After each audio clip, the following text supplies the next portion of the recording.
اعوذ باللہ من الشیطان الرجیم، بسم اللہ الرحمن الرحیم۔ معزز ناظرین، السلام علیکم ورحمۃ اللہ وبرکاتہ۔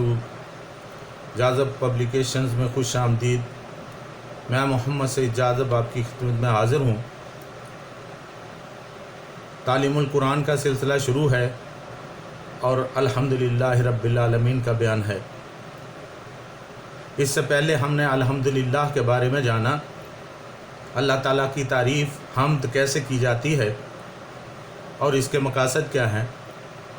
اس کے بعد ہم نے لفظ اور رب کے معنی اور مفہوم کو جانا، اور پھر ہم نے عالمین کے بارے میں کچھ معلومات حاصل کی۔ عالمین کب اور کیسے ماض وجود میں آئے اور ان میں کیا کیا شامل ہے۔ میں نے عرض کی تھی کہ عالمین دو بڑے عالمین پر مشتمل ہے۔ ایک کو عالم شہادت کہتے ہیں اور دوسرے کو عالم غیب۔ عالم شہادت وہ ہے جس میں ہم زندگی گزار رہے ہیں اور جس کو ہم اپنی آنکھوں سے دیکھ اور محسوس کر رہے ہیں، یعنی مشاہدہ کر رہے ہیں، اور اس کے اندر دیگر بہت سے عالمین موجود ہیں، جیسے عالم نباتات، عالم جمادات، عالم حشرات اور خشکی اور تری کے دیگر بہت سے عالمین۔ عالم غیب کے بارے میں نے عرض کی تھی کہ وہ عالم ہے کہ جس کے بارے میں صرف اللہ برتر و عظیم کی ذات ہی بہتر جانتی ہے کہ اس میں اس نے کیا کیا اور کہاں کہاں بنایا ہے۔ یہ معلومات ساری کی ساری اللہ کریم کو ہی ہیں۔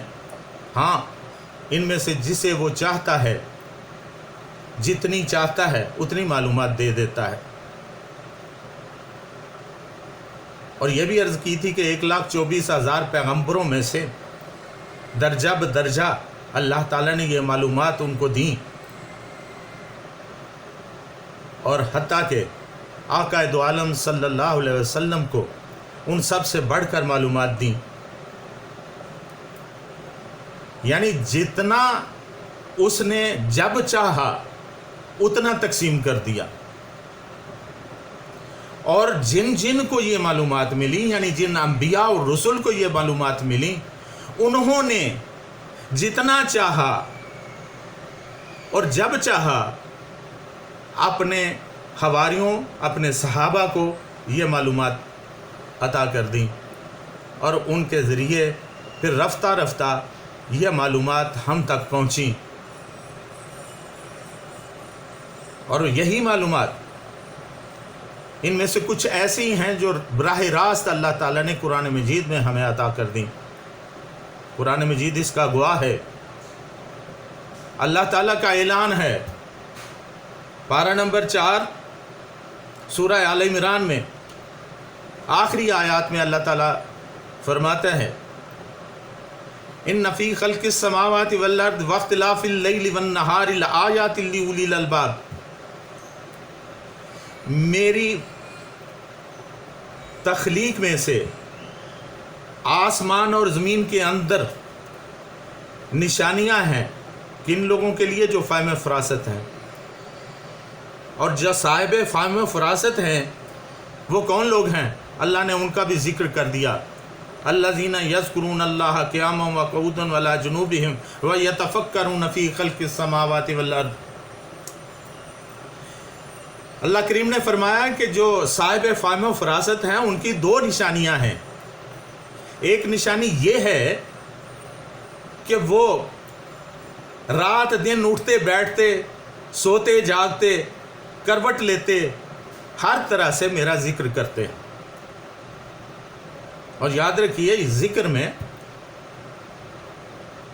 نماز پڑھنا، قرآن مجید پڑھنا، روزہ رکھنا اور دیگر نیک اعمال، اس کے علاوہ تسبیحات کرنا، اذکار کرنا، اللہ اللہ کرنا، ذکر جہر ہو یا ذکر خفی ہو وہ کرنا، یہ سب چیزیں اذکار میں شامل ہے، اور ان کرنے والوں کو ذاکرین کہا جاتا ہے۔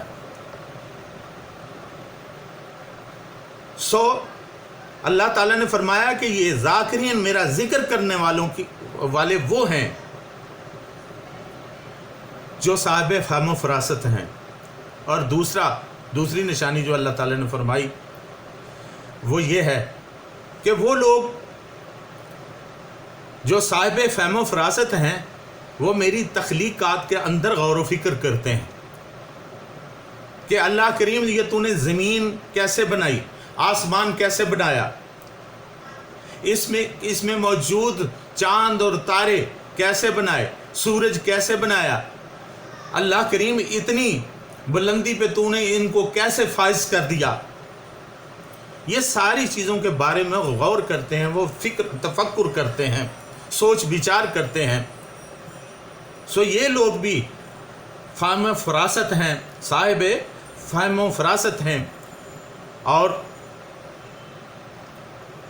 پھر جب وہ یہ ساری چیزیں جان لیتے ہیں، جب ان کا اس کا ادراک ہو جاتا ہے، تو پھر وہ کہتے ہیں ربنا ما خلقت ھذا باطلا سبحانک فقنا عذاب النار، اے رب جو کچھ بھی تو نے تخلیق کیا ہے اس میں کوئی کجی اور کمی نہیں ہے، یہ اتنی مکمل اور جامع ہے کہ اس کے بارے میں زبان کھولنا مشکل ہے، بلکہ ناممکن ہے۔ اللہ کریم اسی کے بارے میں سورہ ملک میں ہے، پارہ نمبر 29 اور آیت نمبر 3 ہے، الذی خلق سبع سماوات طباقا ما تری فی خلق الرحمن من تفاوت فارجع البصر هل تری من فطور ثم ارجع البصر کرتین ینقلب الیک البصر خاسئا وهو حسیر۔ اللہ تعالی نے فرمایا کہ رب اللہ وہ ذات ہے جس نے 7 آسمان طبق در طبق بنائے، ایک کے بعد اوپر ایک، یہ طبق کہلاتے ہیں۔ اور تو دیکھے گا، اپنی نظر ذرا دوڑا کے دیکھو، تو دیکھے گا کہ اللہ تعالیٰ کی اس تخلیق کے اندر کوئی کجی اور کمی نہیں ہے، کوئی تفاوت نہیں ہے، یہ اس قدر جامع ہے۔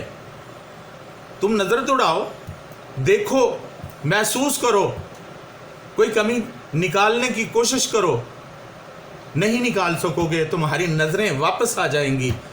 تم دوبارہ نظر دوڑا کے دیکھو، پھر جاننے کی کوشش کرو، پھر تمہیں کچھ نظر نہیں آئے گا، پھر تمہیں کمی نظر نہیں آئے گی۔ اللہ نے بار بار یہ دعوت دی، پھر نظر دوڑا لو، بار بار نظر دوڑا لو، ثم ارجع البصر کرتین ینقلب الیک البصر، تمہاری نظر بے نیل و مرام واپس آ جائے گی اور تم اس کی تخلیق کے اندر کوئی کمی محسوس نہیں کر پاؤ گے۔ یہ ہے اللہ تعالیٰ کا اعلان، اور یہی وہ بات ہے جس کے بارے میں اللہ تعالیٰ ہمیں یہ کہتا ہے کہ جب تک تم میری تخلیقات کے بارے میں جان نہیں لوگے تب تک تمہیں میری کبریائی کا، عظمت کا پتہ نہیں چلے گا کہ میں کتنا بڑا ہوں، کتنا اعظم ہوں، کتنا عظیم و کبیر ہوں، کہ یہ سب کچھ میں نے تخلیق کیا ہے۔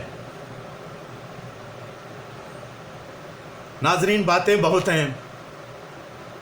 اللہ کا قرآن ہے جو وسیع ترین کتاب ہے، وسیع ترین زبان میں موجود ہے۔ میں آپ سے عرض کروں کہ اللہ تعالیٰ یہ جو عالمین بنائے ہیں، ان عالمین کے اندر جیسے کہ میں نے عرض کیا تھا 4 بڑے بڑے عالم موجود ہیں جن کو چہار عالم بھی کہا جاتا ہے۔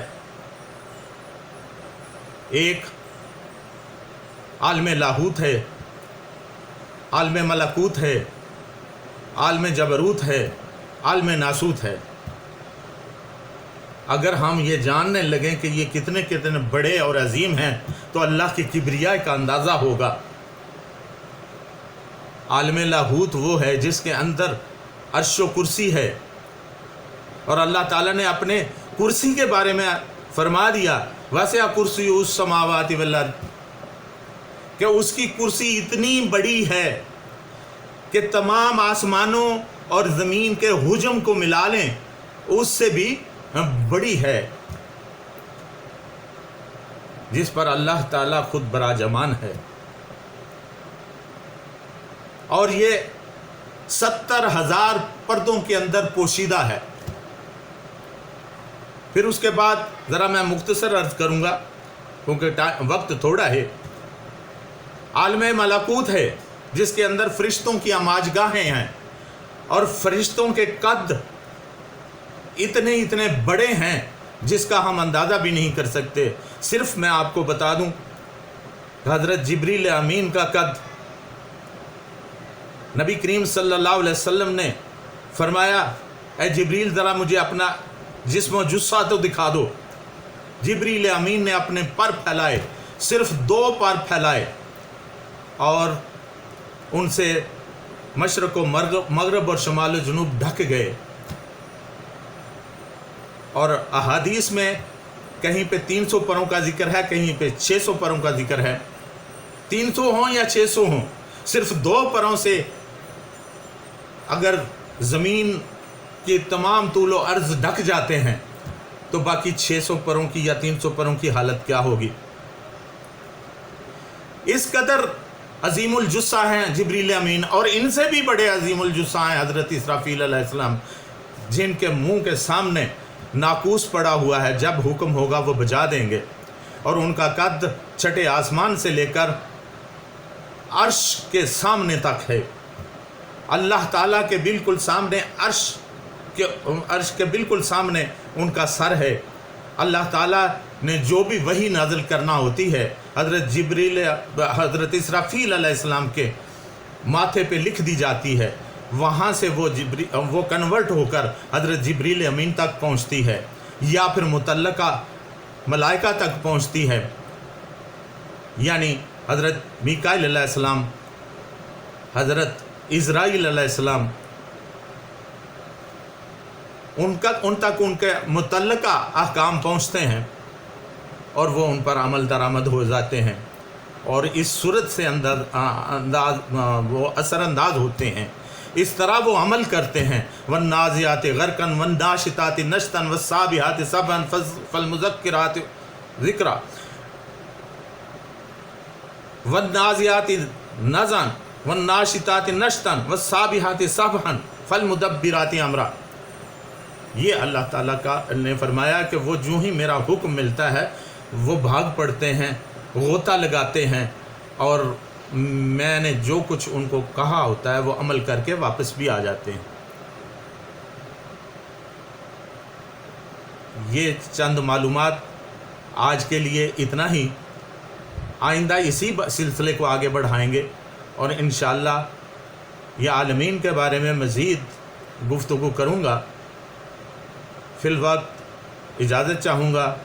خدا حافظ و ناصر، وما علینا الا البلاغ المبین۔